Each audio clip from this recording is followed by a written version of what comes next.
Talaga naman dapat eh. Meron naman uugod-ugod na tayo. Uugod-ugod na tayo. Hindi natin kaya nakabuli ng bata.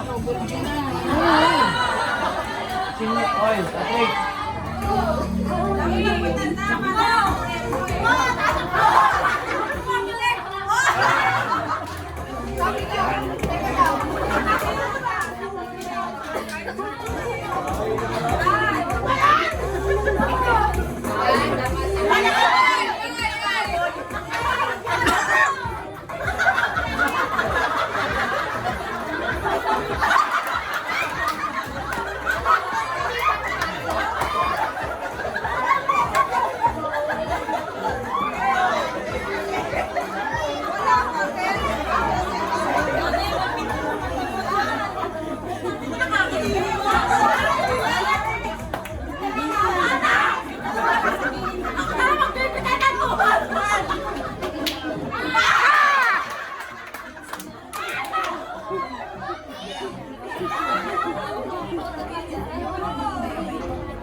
Go, Mike!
Manual natin kasi siya yung gumawa sa atin, di ba? So yung manual natin para matutunan natin kung paano ipapamuhay natin yung buhay natin ay doon natin makikita doon sa kanyang mga salita na ipinagkaloob at pinahayag sa atin. Napakasimple lang yung nais ng Panginoon, yung ipamuhay natin yung buhay natin ayon sa kanyang kalooban. Kaya sabi nga ni Josue, alam niyo to, palagay ito, sabi nga ni Josue, sabi ng Panginoon sa kanya, "This book of the law shall not depart from your lips, but you shall meditate on it day and night, so that you may know what the perfect will of God is." So kailangan daw day and night. Nung panahon nila Moses at ni Joshua, tanging yung mga salita ng Panginoon, yung kanilang gabay sa kanilang pamumuhay sa araw-araw. At totoo nga, dahil sa kanilang